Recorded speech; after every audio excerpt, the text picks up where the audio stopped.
नमस्कार।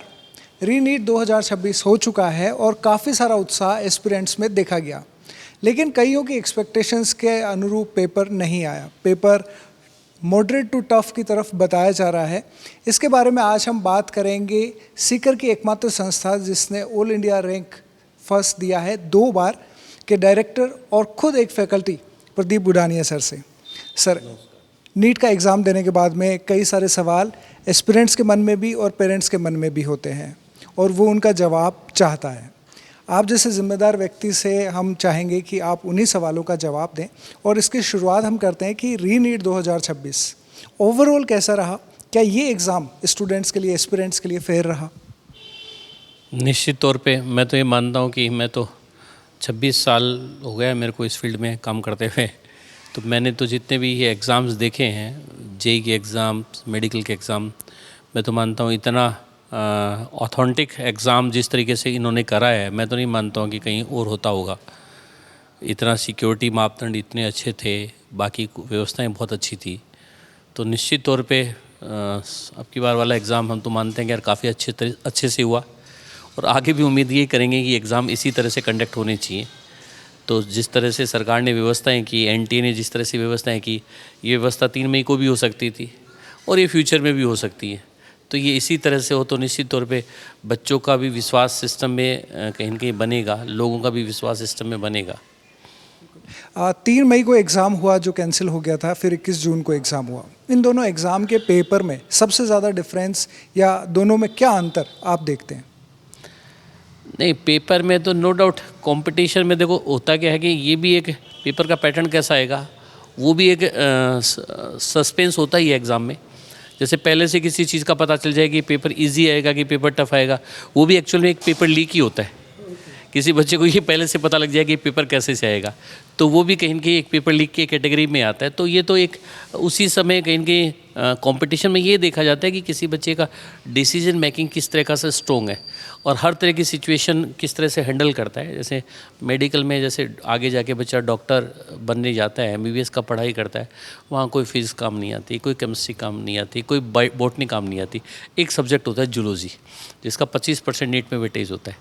फिर भी एग्ज़ाम में कहेंगे ये इसीलिए दिए जाते हैं कि इस तरह से बहुत तरह के सब्जेक्ट्स पेश करें, उनमें कहीं की अलग अलग तरह की सिचुएशंस पेश करें, ताकि बच्चे का पैनिक होने का आदत कैसा सा है, सिचुएशन को कैसे से हैंडल करता है, वो चीज़ उसको देखने को मिले और उसी से सही जजमेंट होता है। तो ये तो एक कंपटीशन का पार्ट होता है और किसी भी एग्ज़ाम में मार्क्स नहीं देखे जाते, कॉम्पिटिटिव एग्ज़ाम में मार्क्स नहीं देखे जाते, हमेशा रैंक देखी जाती है। तो रैंक पे कोई फ़र्क नहीं पड़ना होता। जिस बच्चे की पहले अच्छा कर रहा था, उसकी अच्छी रैंक आ रही है तो निश्चित तौर पे अभी भी अच्छी आएगी। और अब की बार ऐसा सिचुएशन नहीं है कि पेपर थोड़ा सा डिफ़िकल्ट आया। बच्चों के साथ अच्छी सिचुएशन ये थी कि बच्चे मानसिक तौर पे तैयार थे।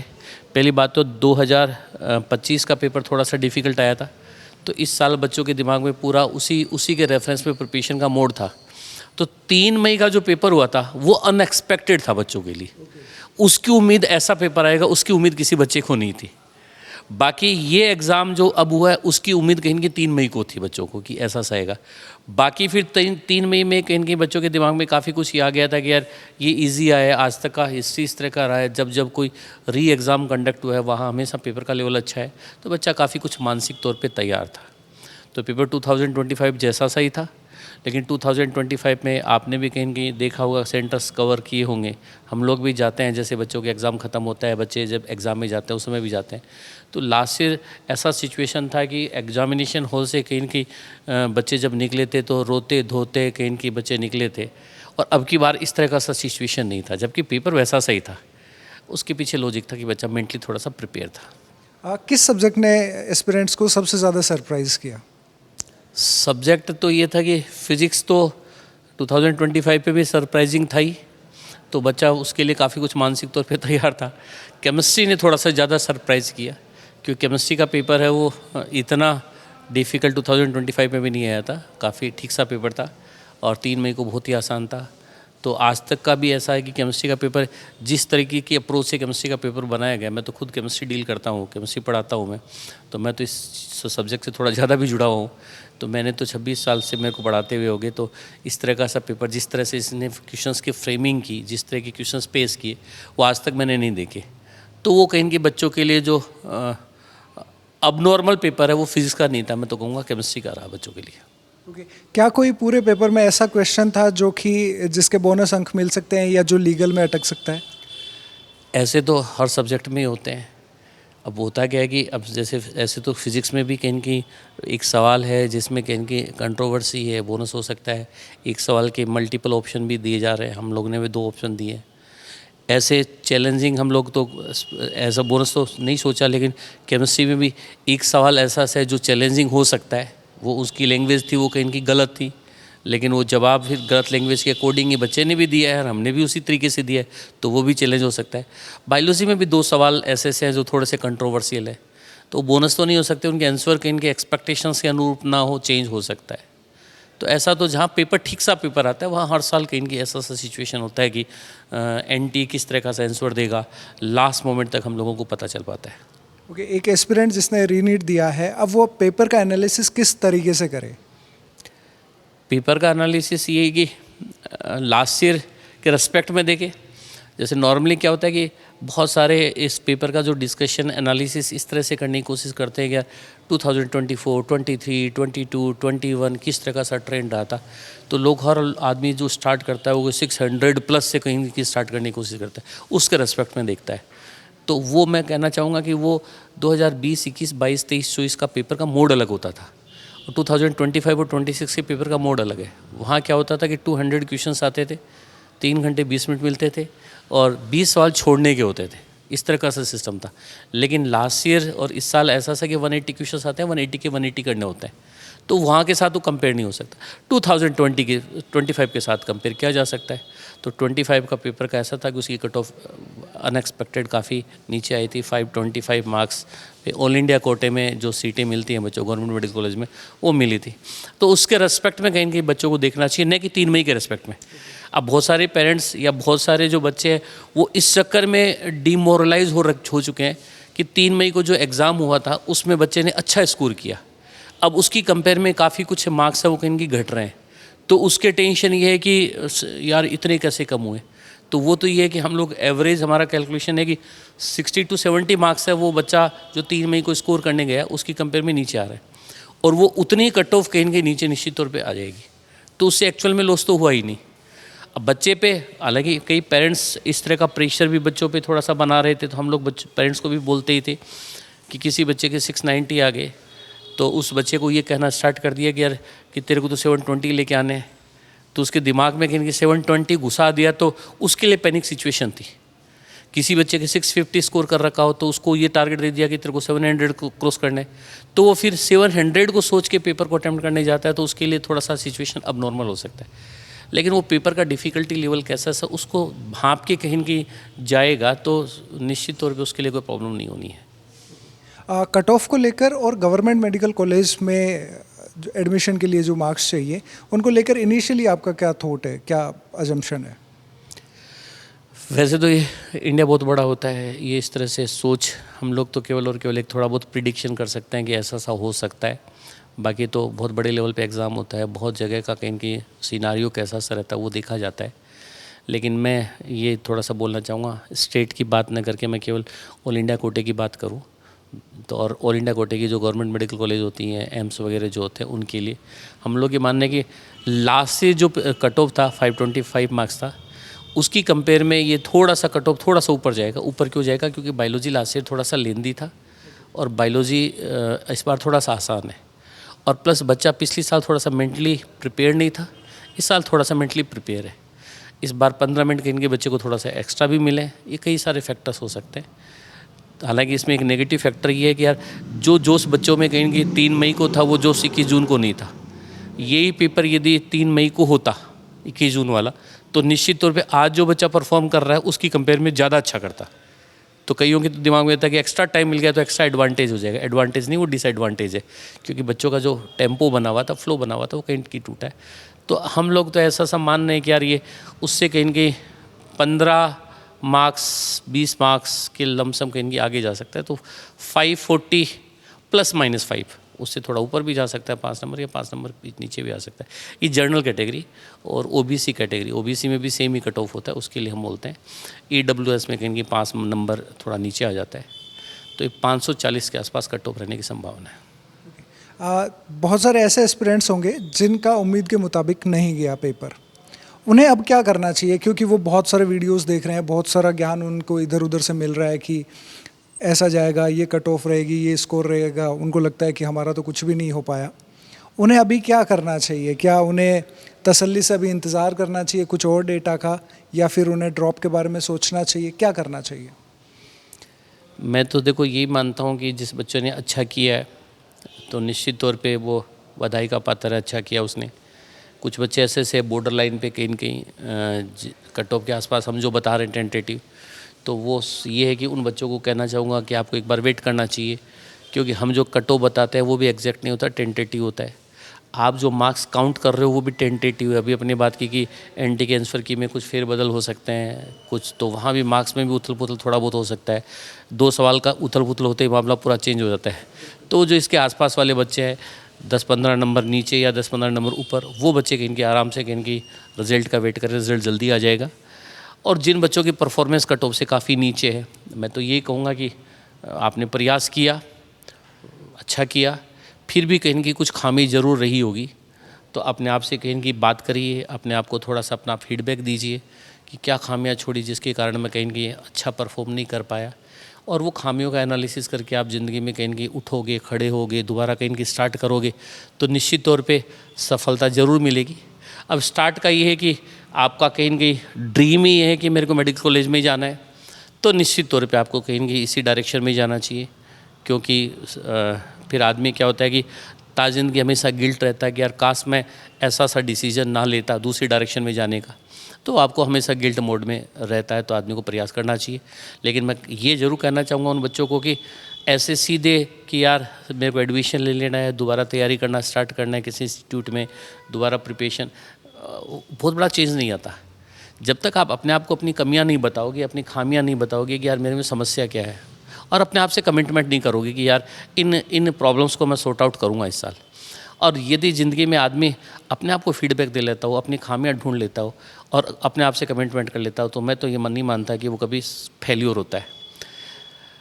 या ये है कि आपका कोई ड्रीम नहीं था, आप केवल और केवल घर वालों के प्रेशर से या बाकी किसी को देखा देखी प्रिपरेशन कर रहे थे, तो फिर आपके पास और बहुत सारे ऑप्शंस खुलते हैं लाइफ में। किसी भी डायरेक्शन में आप जाओगे, कहीं भी कुछ भी करोगे, यदि आपको अच्छा करने की कहीं न कहीं जहन में है, तो निश्चित तौर पे आप कहीं न कहीं हर फील्ड में अच्छा कर सकते हो। बहुत सारे ऑप्शन खुलते हैं। सो ये सब चीज़ों को ध्यान में रखते हुए एक final message NEET appeared aspirants के लिए और उनके पेरेंट्स के लिए। बेस्ट नीट एस्पिरेंट 2 तरह के हो गए, एक तो ये जो एग्ज़ाम में अपीयर हुए हैं, एक जो आगे करेंगे। जो एग्ज़ाम में हुए उन्होंने ये है कि बच्चों को मैं ये कहना चाहूँगा कि आपने अच्छा प्रयास किया, आपका रिजल्ट जैसा भी रहा उस पर कहीं न कहीं ज़्यादा अपने आप को कहीं न कहीं स्ट्रेस देने की आवश्यकता नहीं। सफलता और असफलता ज़िंदगी में कहीं न कहीं चलती रहती हैं। एक लाइफ के ये मुकाम है, किसी को सफलता भी मिलती है, मतलब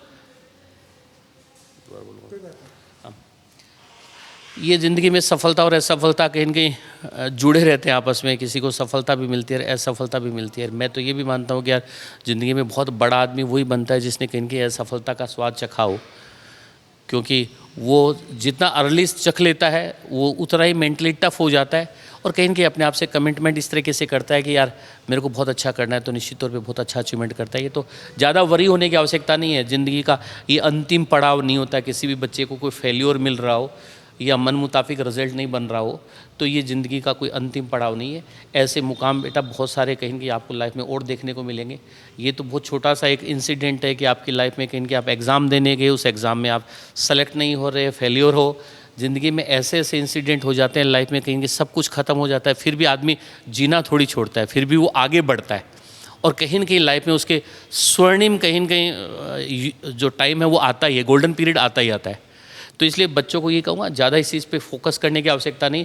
बस मैं ये ज़रूर कहूँगा कि आपका जो असफलता यदि आपको किसी बच्चे को मिल रही है तो आप अपने आप से बात करके अपना उसका कोज जरूर ढूंढिए कि यार ये असफलता मेरे को क्यों मिली, ये मेरे में खामी क्या रहेगी, और वो कारण आप ढूंढ के कहीं काम करोगे तो निश्चित तौर पे आप अच्छा करोगे ही करोगे।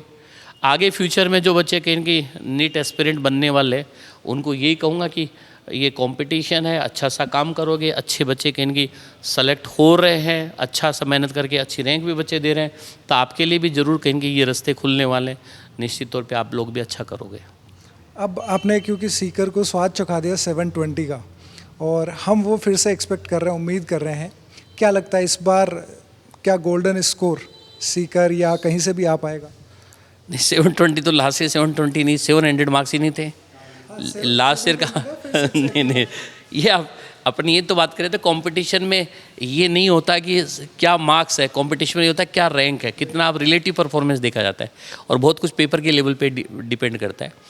तो ये है कि 2024 में जो 720 मार्क्स वाले जो बच्चे थे वो टोटल 17 बच्चे थे।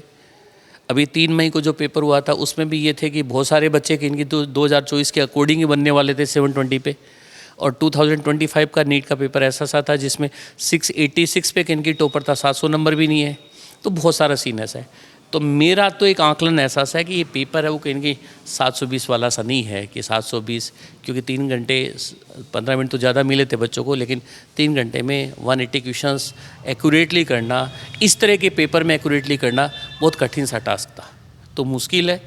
बाकी निश्चित तौर पे ये है कि मैंने आपके प्लेटफॉर्म के माध्यम से थोड़े दिन पहले भी कहा था, जब ये लीक का पेपर कार इशू चला था तभी मैंने कहा था मैं 100% में रैंक क्या रहेगी सीकर की क्या नहीं रहेगी, रैंक तो बहुत कुछ इस बात पे भी डिपेंड करती है। 3 मई को जिस बच्चे के 720 नंबर आ रहे हैं उस बच्चे के ऐसे बच्चे भी हैं जिनके 660 670 नंबर भी आए, इस तरह का सीन भी देखने को मिल रहा है। तो वो तो कहीं ना कहीं उथल पुथल होता रहता है, लक फैक्टर कई सारे फैक्टर होते हैं। लेकिन मैं ये ज़रूर कहूँगा कि पहले भी कह रहा था और आज भी कहूँगा कि यार सीकर का जो रिज़ल्ट है वो 2024 में भी अच्छा था, 25 में भी अच्छा था। मैं रैंक के मामले में नहीं बोल रहा हूँ, मैं केवल और केवल नंबर के मामले में बोल रहा हूँ।